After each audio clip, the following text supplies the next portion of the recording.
It doesn't make any lick of sense. This is what is a splash today on the front page of the Standard. It doesn't make sense. Experts, they are poking holes in President William Ruto's explanation on why cost of living is going through the roof with little government intervention to tame it. They say when the economy is ailing, stimulus packages breathe life, but increased taxes snuff it. Manufacturers say they will pass the cost to consumers whom they want should brace for tough times, and that is the reality on the ground. And all this also is tucked away inside the Financial Standard. Aside from page 4, we have it also in the Financial Standard of today's Standard.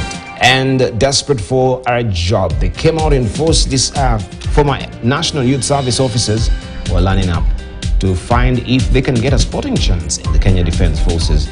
That story also tucked away on page 5 of the Standard. And it doesn't make sense is what I'm asking our panelists right now. We want to circle back with Tabitha Mutinda to tell us what will be the immediate action right now as it is, because you're saying, oh, this, everyone is pointing to the global market, everyone is pointing to the Ukraine war, everyone is saying, oh, the oil supply now, this scarcity of it right now, that is also what is spiking the cost of living, because of fuel or the crude oil will, of course, reflect in our palms at the end of the day.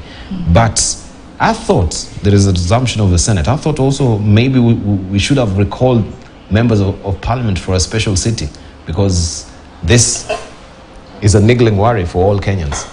They're there until the 26th next week? I don't know. They're still on recess. Yeah. What's your take here? Yes, Dibal, let me say it's a good question. I've heard you asking my colleague, Senator, in regards to the special sitting. But you see, that is our own in terms of our own Kenyan Parliament. But then you realize this is a global issue. Then that will mean then we do special sittings globally, which is not doable, which is not possible. So point home is that we are at a point of discussing reality versus the notion out there. And the reality is where we are.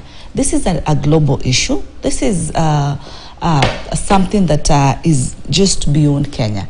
The fuel issue is not only in here as a country, it's also within the East Africa. Over the weekend, we've seen it going viral so much in terms of the cost in Tanzania, the cost in Uganda, amongst other East African countries.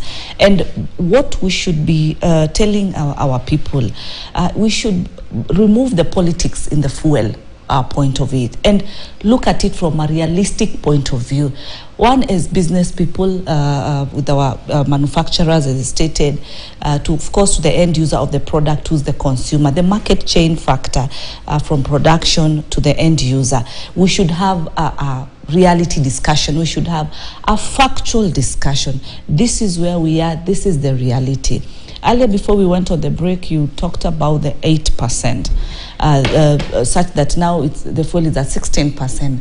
But the reality of it is that the 8% was still there. The government was paying a subsidy, and then we come still and pay through the tax in other formulas. We still ended up paying 16%. So we need to tell Kenyans the truth. What is important is then how do we tell that truth? Which modes of communication are there? How are the leaders talking about it? You know, I know we'll get into the discussion of one of our CSs in terms of his utterances, but what is important is to accept the fact that this is not only a Kenyan issue. Yes, it's a global issue. 3, it is not a Ruto's issue. It is not Ruto who has woken up and decided that the price of fuel will be at 211. It is not just him. This is very much global. What is important is what then has the government done to try and look at cost of production in other areas in terms of reducing that. Cost comes in terms of fuel when we move commodities from one location to the other. But before that, there's a processing of the commodity to its finality. And then how does it get to the consumer? So the president has tried so much on the achievements that we've been able to do within the 1 year in terms of reducing other costs. Look at the agricultural sector. When we talk about reduction of the cost of the fertilizer, that's now, and also the cost of production of the raw materials that also make the other products like the pesticides, among others, in terms of getting our database for all our farmers, so as to ensure that this commodity, in terms of production of the on food security, it is lowered, okay? And then, as much as the fuel has gone high, but this other price has been lowered, how do you meet it at the center of it, so that even if the price will be higher at the end, but not that massive? You've seen, we've also tried to lower the cost of maize or the cost of unga. You realize that as at last year it was retailing at about 250. Right now, as we speak, and we are actually, I'm happy because we're expecting quite a bumper harvest, but one debe is going for around 90 shillings. So the cost has gone down as far as the food is concerned. So a person in that particular locality is able to have a reduced cost of production of their food. Now, the cost comes in when we are moving this commodity from one location to another because of the fuel issue. And I agree it has increased. And like any business person, the matatu industry, our motorbike riders who do a very great job, definitely that impact will be there. Then you start seeing, then how do you reduce this particular cost? How do you try and ensure, as a business person, do you do bulk delivery? What do you do in that? But at the end of the day, yes, the cost has increased. But what should be noted, it should not be so politicized in such a way that it's a political issue. Because, Dibal, you know very well, a person, maybe in Western, a person in Eastern, Central, whatever, this price is all over. The price change is affecting everybody. It's not just affecting you cannot uncouple the cost of living from politics. I mean, that is, even when you go during the campaigns, that is normally your weapon that you use to make sure that at least you are fighting against the government. And this was also a catnip issue during the campaigns as we saw it. Now the question that we are asking, since we are here then, and we have sentiments, as you've mentioned, so far coming from some of our leaders, and we've seen it's dividing also and driving a wedge inside the Kenya Kwanza as it is. And not everyone is seeing eye to eye with this. There were government interventions, but they've failed. We need to interrogate why these interventions were failed. Why did the government to government with the UAE and the Gulf states to make sure that at least we were paying on using Kenyan shillings? This is what we were promised. And they say this is likely also to stabilize that particular sector. And the government has also said, with the dollar, there's nothing much we can do. There's no intervention with the dollar that the government can actually act on it. We leave it for a free fall. So with the oil, you're saying as well, there's nothing much we can do with the oil. We'll let it just be a market correction thing that will maybe course correct alongside or along the way as we await for, you know, the resumption of the oil prices to at least stabilize. It seems then we are left to our own devices as Kenyans. Let me just throw in a thought there. The government has actually done something on this fuel pump prices. On 15th of July 2023, the government, President Ruto's government, introduced a fuel stabilization mechanism. And that stabilization mechanism works this way. The Petroleum Development Levy collects money so that there is a buffer that is created in case of sudden spikes on the pricing. They are able to come in and cover that until it stabilizes to a reasonable level. Now, unfortunately, for this current cycle, what was required what was required to keep the prices previously like it used to be was 8.5 billion. But the Petroleum Development Levy that has been introduced was only able to collect 1.9 billion. So in reality, there was an effort by the government, but the requirement for us to put the prices where they were previously, before they spiked to 200, was much higher.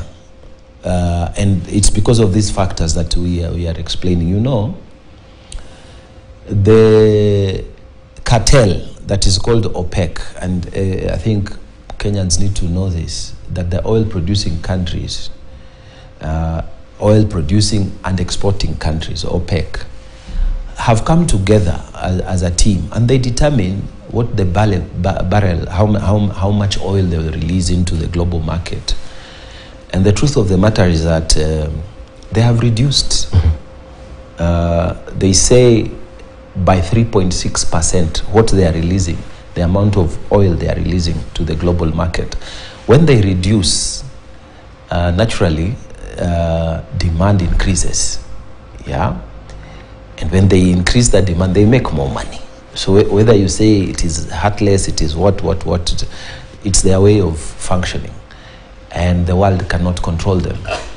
You see, so even with the intervention of Petroleum Development Levy, with factors like global reduction of barrels of oil produced per day, you know, by 3.6%, there's hardly much that 1.9 billion that was collected could cushion the pump prices at the level that it was before. Because what Treasury is saying, we would have required 8.5 billion. Now, where do we get that 8.5 billion? I think that's the question. And many countries have chosen the path of saying that let the market do its own corrections. And I will give you an example. You know, Nigeria. Nigeria is a very big economy in Africa. And the current president, when he was campaigning, he talked about the issue of high cost of living and whatnot. And remember, this current president used to be the governor of Lagos, and he has a very good story to, you know, history to his name. And he's an old man now. But when he came, one of the first things he did was to remove the subsidy. And Nigerians protested, but he told them the truth. He said, look, in fact, it wasn't even an order through parliament. It was an executive order. It wasn't even a law that was passed. He put an executive order. And there was so much chaos. Lagos, if you've ever been there, you know the equivalent of matatus. They are forever on the road, so much jam. As soon as that subsidy was removed, people will take pictures and say, look, Lagos is dying because of this. But over time, people accept it because the president explained. He said, there is no way I can continue to cushion the country from market realities. What we need to do as Nigerians is to make sure that our oil refineries are working, because we have oil. All we are doing is exporting it as crude. We should start refining and pumping it into the country so that we can be able to control the prices. We increase our own local production. So that's the path. It's a painful path, but Nigeria started walking it. Kenya then later on followed it with the election of President Ruto. We removed the subsidies. And in place, we put the price stabilization mechanism. But still that price stabilization mechanism has not been able to give the results. The desired result. Desired result. So the fact of the matter is, if you have diabetes and the doctor tells you, you need to do lifestyle changes, you need to do medication, or choose to combine both, reality has to be that you have to make adjustment to your lifestyle. So for me, with a lot of respect to a lot of us who are now in this age, the age of subsidies is gone. what government can do sometimes is not as much as we expect. Although they are trying, I think Treasury is doing what it can, but it's not as much as we can expect. So, then what do? We have diabetes. Right. We have to make lifestyle adjustments. And that is the reality as it is. But if you may just go back to Nigeria as well. Yeah. You were talking about Tinubu and coming up with this subsidy. He comes to power, he pulls out the subsidy. There is chaos. Yes. But you are selectively omitting the fact that Nigeria had to call a state of emergency because of food security, which was pointing towards that particular subsidy. Yeah. And everyone was raising the question why this subsidy had to be pulled out in one fell swoop. Yeah. And isn't it the same scenario that we have in this country? You should have staggered, even if you're pulling it away, not in one fell swoop, so that now there's that shock effect that comes to the citizens. And now you have to call a state of emergency because of the food security. Even here, we should have staggered on how we can pull away the fuel subsidy.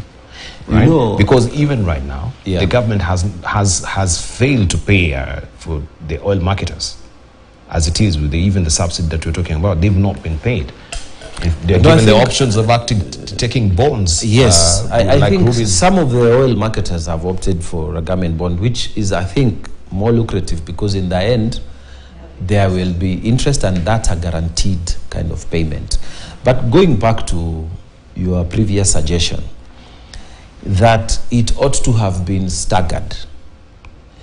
It's a point. It's a point. But you see, me and you are not trained in economics. Yeah, there are people who are sitting in Treasury who live and eat and crunch numbers, and they were telling us then, the political class, that the subsidies are unsustainable.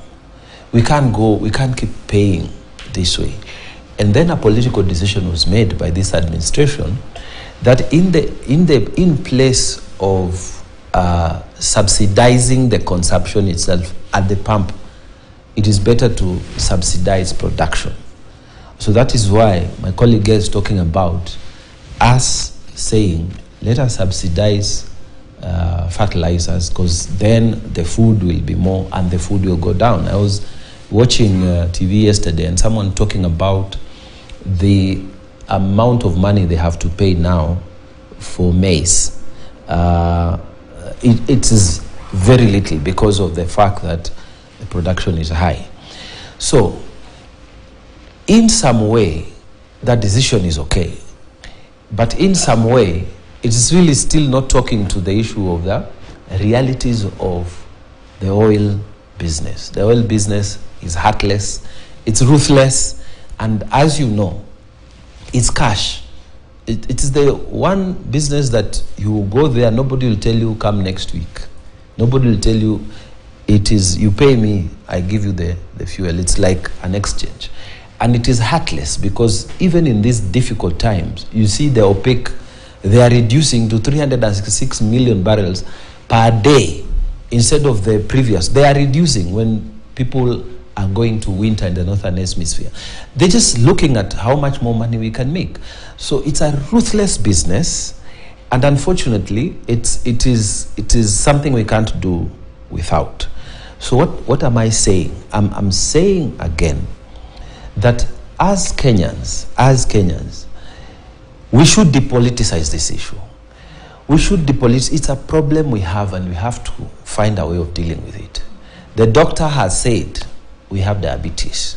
The doctor is saying let's have lifestyle changes for us to survive the period, because the crude oil prices, they keep fluctuating, and we believe that in time they will come to a reasonable period, a reasonable pricing that can make us live. But for now, we have to accept that we have to make some adjustments here and there.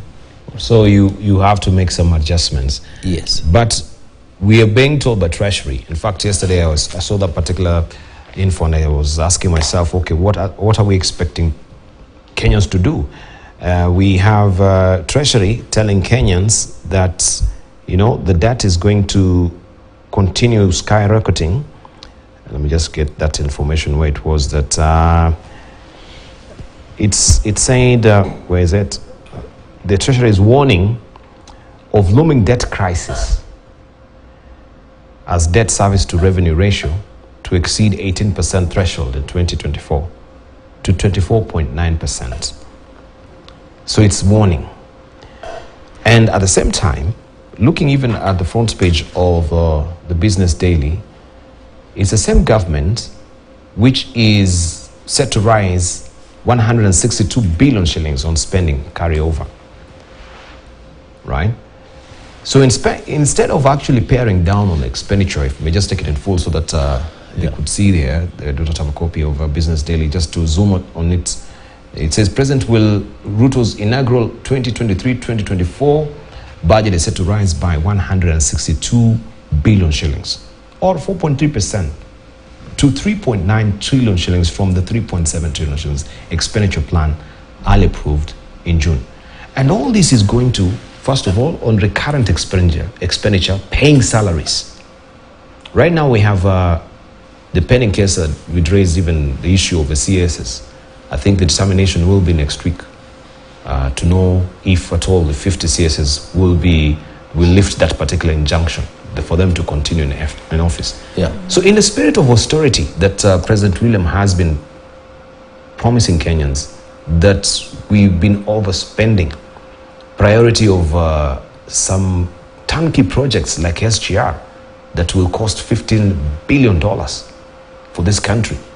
Do we need to go that way? Why do we need, if you're talking about, we have a diabetes, we need to change our lifestyle. It seems Kenya Kwanza is not changing their lifestyle, Tabitha.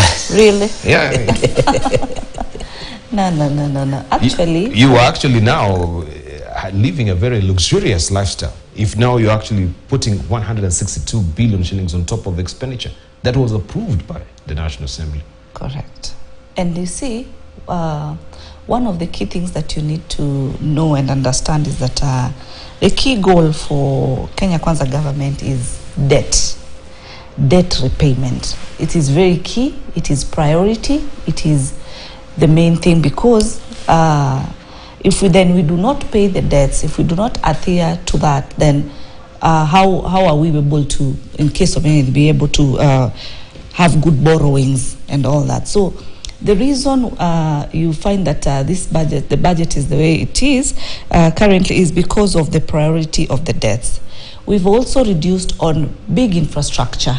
We are actually concentrating on ensuring that previous suppliers in terms of the infrastructure sector are being paid off fast before we continue on embarking on big other projects in place.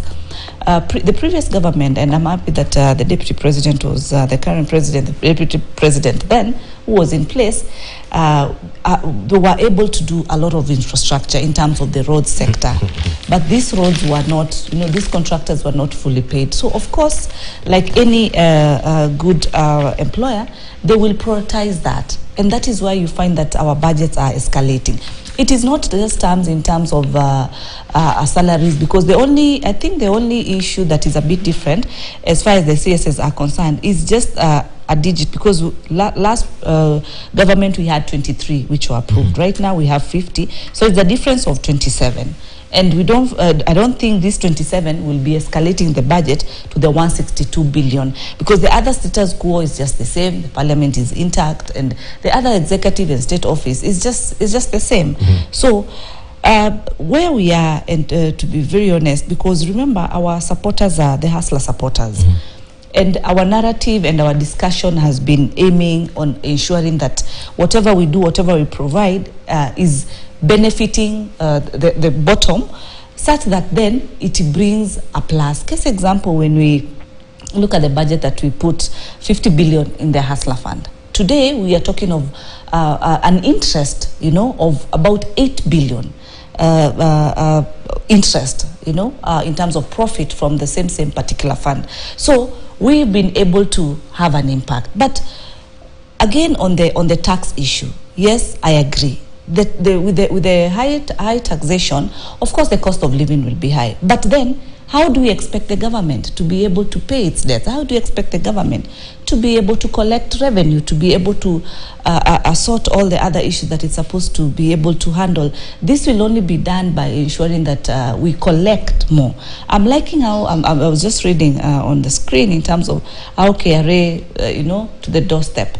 But as Kenya Kwanza, we focus so much on ensuring that it's so digital to ensure maximum collection digitally, and there were agreements between KRA and its people in terms of how do they ensure that people are given time to be able to clear their taxes, to be able to pay within given timelines, so as to ensure that those pending collections are maximally done. And I'm sure, let me tell you, Dibal, when we'll be able to sort our debts, some of this cost will automatically go down, will automatically reduce. But if we do not accept and focus on ensuring that we prioritize our debt, then where are we? What I know with Treasury, right now we did a PFM amendment, but and talked about the 55% GDP in terms of the Treasury being able to set the debt in terms of the 55% depending on the GDP for every financial year. So that will be able to help the minister, CS Treasury, to be able to know how now to budget and be able to balance the expenses as they come. So when we ensure that this debt is maximally sorted out, then things will be able to run much more smoothly. But it flies in the face of, you know, when you're talking about tightening your belt and you have debts, there's no way I can be increasing my expenditure and I know I have a looming debt. We have to deal with the debt ruthlessly. But we pay down on our expenditure. That's why I'm asking. Yeah. It doesn't, if we have an approved budget of 3.7 trillion shillings, you want to raise it again to 3.9 trillion shillings without even the approval of Parliament. And you 162 billion shillings going to expenditure. There's no money to pay salaries. This is what Treasury is saying right now. There's no money to pay salaries. Then why can't you, as you proposed before, do the hardest thing and retrench? If you have a bloated civil service, that would be the first port of call. If I have diabetes and my feet is got a gangrene, what happens? To save the entire body, you have to cut. You have to amputate it. Correct. Isn't it? Yes, that's true. It doesn't seem the government has any reason or any inclination towards now making sure there's austerity measures. By taking stern action, we see that, yes, you're trying to now bring sobriety on how you can pay the debt by trimming down the civil service. Okay, that is one. Yeah. Merging of this parastatals as well has been in the offing for almost a decade. Some parastatals are duplicators in terms of their functions.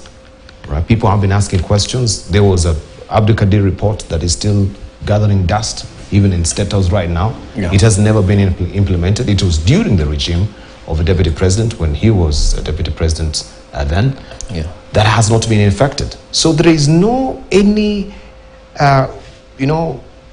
desire from the Kenya Kwanza government to make sure at least we can see remedial, effective measures that are being taken to make sure we streamline the cost of living in this country. Because I don't know how they normally put it. I forget the word that is very apropos for this conversation on that. But there is no that initiative that is coming from government. All that we can see is just increasing taxes and increasing expenditure. So there is no way, even if we clear this debt, we'll still find that we've raised our cost of living to match even that particular debt that you're trying to clear. Dibal, let me tell you, there's a difference between a Harvard-trained economist and a political elected person, okay? The Harvard-trained economist will tell you, cut this, do this, do this, do this. This is what IMF is saying, and you must implement. This is what World Bank is saying, you must implement. The political person will tell you we can do this and that and the other one we have to wait. You cannot feed the baby everything at the same time because you want the baby to gain weight.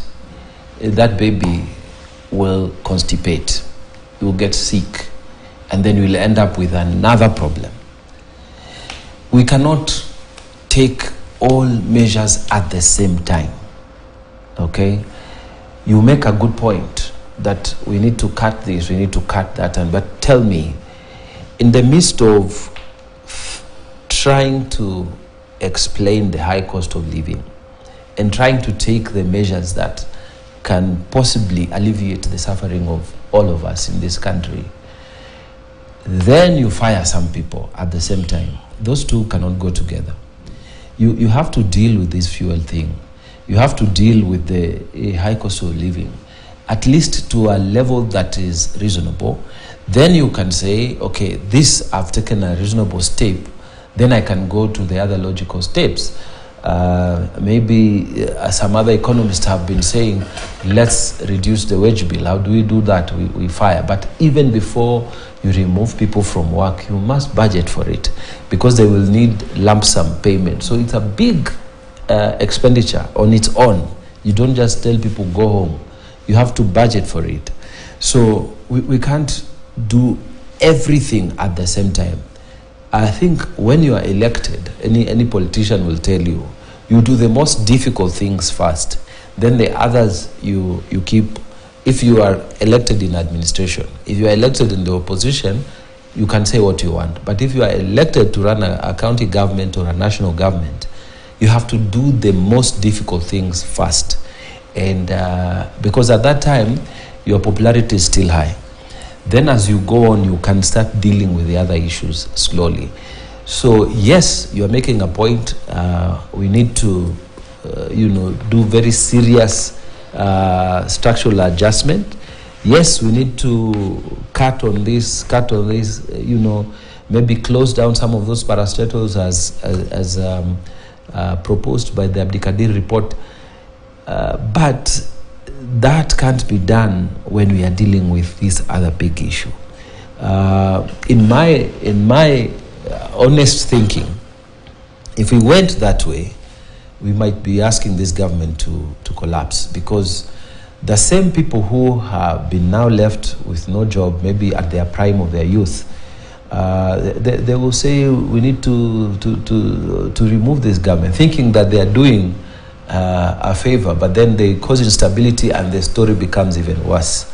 So from where I sit, I think we need to be politically sensitive to what can be done now and what can be done tomorrow. So that's how I will look at it. So what I say about Professor Njuguna is that it is good to give us the numbers, because that's the honest truth, that now we are predicting the budget will go up, in fact more than what was approved in the House. But I would expect him also to say we need to take this and that austerity measure, so that he's on record as having advised as a finance guy. Then the politicians should measure the time, weigh the timing to take those decisions. The problem I'm seeing here is that you are crunching numbers and then you are not saying what needs to be done, because that's what the role of central bank and treasury. They need to come out clear. You don't just tell us it's like this. So we should be wary as Kenya when we hear the treasury warning us that we are actually hurtling in a deep debt crisis. It means there's a lot of things that we need to be cognizant of right now, one of which is this sovereign debt. What does it mean in terms of our assets? Are we in any capacity or in a place where we might be seeing our assets being in a very chancy place because of the issue of defaulting? Because when you hear Treasury warning Kenyans that it's going to rise to 24.4, but what does it mean? We need a bit more of an explanation, so that we're not waking up one morning and we find our ports are being seized because we are not able to pay this debt. No. I don't think that's how it is. It's that sounds, bad. From Treasury. One thing is that Treasury is informing Kenyans. It's in the public domain in terms of the situation or the amount of debt that is there, that in place. They have been able to communicate that. At the same time, Dibal, before even we went on recess, Treasury really, we applauded them because they had done timely disbursements to the counties. They had done timely salary, wages, and all the current expenditures. All that was done, and they had indicated the CS Treasury, Professor Ndung, had indicated that they're expecting a much more increased collection, almost hitting more than 100% in terms of collection from taxes. That was the last conversation, because remember, I sit in Finance and Budget Committee. So what is happening is that Kenyans actually have had an opportunity through Treasury to get more informed. The only issue is that what is coming out from all ministries is that it's just being turned to be so political instead of looking at it from an economic point of view. As Senator Mungatana puts it very correctly. Remember the team at Treasury, those are, very experienced, trained economists.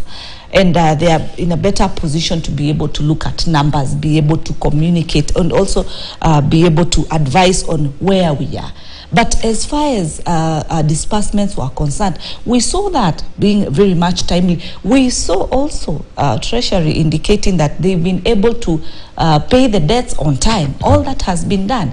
So, it will be a worry if we would communicate and say, yes, the debt is at this level, it's outstanding at this, and it has not been paid within the timelines that needs to be paid. We are not at that particular point. So as far as we are concerned with Treasury, they are doing a good job.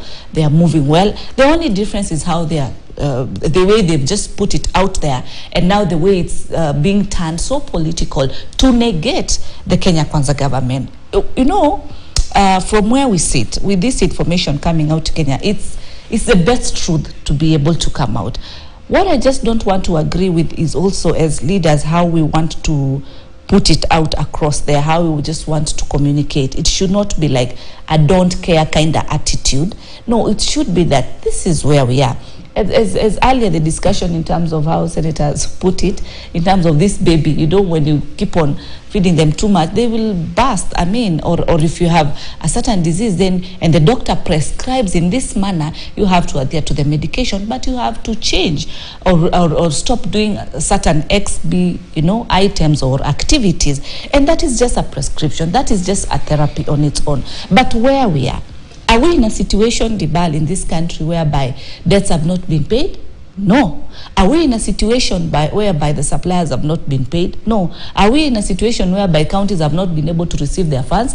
Through the national level, the ministries. Are we in a situation they have not been able to receive their funds? But you in the Senate, and you know very well, pending bills have not been exhaustively paid. No, that is as far as the counties are concerned. It is different. What I'm talking about is the Treasury themselves have then been able to disperse to the counties on time. That has been done. The other issue is between the county governments and its own suppliers. And I want to mention to you that as we speak, because I sit in finance, we have summoned and requested for pending bills. Most of the senators are actually on it in terms of getting to the bottom line of the pending bills in these different counties. And you realize this started actually in 2013.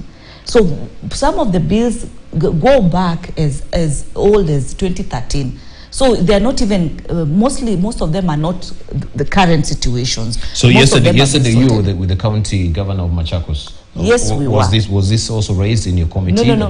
We were dealing with a different issue. We were dealing with the water issues. With the water issues? Yeah, that's a different committee actually. Sitting is an oversight committee in terms of any special funds, the grants, and these other companies that the counties do have, especially the water companies, in terms of how they are being managed. We've realized that there are some debts, they are pending issues, non-revenue collection of the water. They are connecting waters, but we find that there are losses. And those are the issues we've been embarking on, which are actually being brought about by the managing directors of these water companies. Some of them are doing very badly. It's not even a governor issue.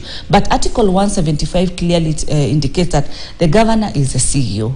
It's a continuous government process. Either the previous one was in place and this is the current one, you are still answerable. But in the event that we find that the previous governor is the one who's supposed to be answerable, then that is the governor who's normally summoned to be able to explain. We've come across cases whereby you find that serious people, business people in this country want to own water companies in their different counties.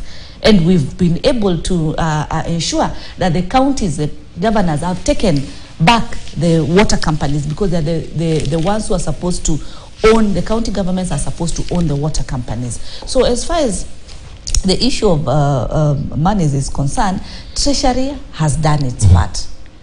So the county should also do its part. And we are really getting to the bottom of issues. And actually now next we are focusing up, when we move away from the water issues, because we really covered a lot of counties, we are now going to what we call the different funds that we've realized that the counties have set different funds, ranging from bursary funds, ranging from I don't know, there's one I saw, liquor fund,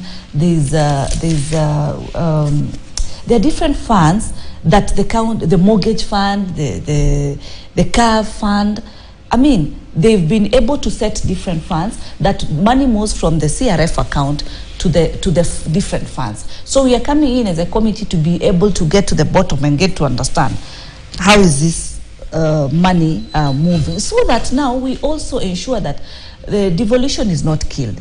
When this money is moved to this particular funds, then how is it utilized? You know, so that's where we are. That's where we'll be moving forward, because we feel, to be very honest, from you know, I happily sit in two committees that really interject very nicely, because in the finance we issue the funds, and then I still have an opportunity to come and try and oversight the funds, which I feel really interject so well. So as far as Treasury is concerned on financial matters, they've been able to do their bit on time and how it's supposed to be. We don't have a crisis as we speak. Right. So I want just to hark back to what you said before regarding the Hustler Fund, and you mentioned that there has been realization of 8% profit from that particular fund. And I wanted just to question the fact that is the government in the business of making profit in the first place? And then again, how does it make 8% profit if you have a 60% default on people who have been given this Hustler Fund? I don't think it's a 60%. I've not heard about the default part. There has been a 60% default. What I've communicated is that our agenda in terms of bringing the Hustler Fund, one of the key, most important issue is that it was to be able to give an opportunity to the small traders to be able to do the small, you know, micro business at that particular level, and the interest to be at a minimal, you know, at a minimal amount. So this interest being at a minimal amount, definitely there'll be profit in terms of the interest, so that now we are able to increase this fund. It was not to be at just 50 billion. It was to be able to stand on its own feet and be able to actually increase over time. What is notable is that there has been profit that has been gained over actually 8 million profit. In terms of defaulters, you know, you even in any, like in any bank, like in any microfinance, you never miss such. But what is important is there are recoverable procedures, measures that are always in place for any organization. Where is this profit coming from? I thought it's coming from the interest that the people normally pay, because there's an interest of about 0.01. It's a very minimal interest, because when we are given that money, when you borrow, like case example, 1,000 shillings, you will refund with a very minimal a profit that you cannot even get anywhere. So Hustler Fund was to be able to ensure that as a mwananchi, when you're able to receive that money, even the repayment is not so much of a big interest, because remember, we were coming from where the hustlers were able to communicate that they used to go to the Shylocks and get money, and the interest was almost triple, was so discouraging, they end up losing things. So this fund, like any other fund, yes, it has some minimal interest, but the aim of this interest is not for the government to make profit. It's for the fund to be able to grow, to be able to increase, so that it can cover a bigger area. Number two, when we talk about the default part, case example, in case there's this particular amount of loss, then there's this particular amount of interest that is able to cover up, and hence the end result is some profit that the fund is able to make. But the major aim of the fund is the government wanted it to continue growing and to continue being able to offer a bigger coverage in terms of one being able to borrow in different clusters, because Group A maybe is able to borrow up to maybe a maximum of 2,000, Group B to 20,000, Group C, like that. You continue growing your borrowing over time and with time, because if then the fund stays at a certain a particular amount, then how are we able to ensure that this person has moved from being a small business trader, a micro, to a small, then to a medium, and then to a large over time? That then requires revolution of the fund to be able to continue rotating, to be able to continue growing. All right. I wanted just to also latch on the issue of the KRA deploying some of their agents to our doorsteps. Senator Mungatana. It's not even just the agents that will be coming to our doorsteps. It is also the intention of having body cams with the KRA agents. There's intention of having also drones hovering over our buildings. It seems like there's an invasion to our privacy as far as collecting taxes is concerned. I wouldn't be happy to just know there's somebody who's a sort of a spy from the KRA department who's hovering around my premises trying to just monitor what I'm doing. In the interest of collecting revenue, don't you think also we are breaching sort of the privacy of the citizenry? And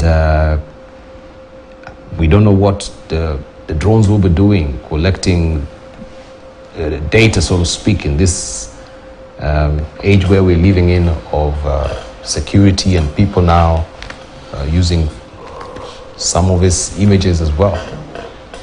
First of all, just to uncouple, because I think he raised, and I know there's a deployment of agents that are now, they will be deployed today, and KRA, we know even that one has been a very huge contentious issue when you're recruiting these agents. People are saying these agents have been recruited from one ethnic community. You're saying we should not really politicize this, but this has been a concern, and I think, Azimio, it's a pity that we don't have Dan Mazo here. He's failed to come today. He will have shed light on that as well. This has been an issue, only recruitment. These are the agents you're using right now. Could you just talk about it, just briefly? Okay, first of all, the culture of paying taxes in Kenya has not been well established. For most of us who are in business. Can you allow me just take a short break on that particular note, then we circle back with it a bit. Okay. And just to remind you as well, Roger Whittaker is dead at 87. You may not have a certain idea who he was, but most of you, of course, who can remember that song, My Land is Kenya. He is the country singer who actually sang that particular song. We'll actually play a bit of that as we take a short break. When we circle back, of course, and we're winding up the show, we'll give you an inkling of that particular song as well.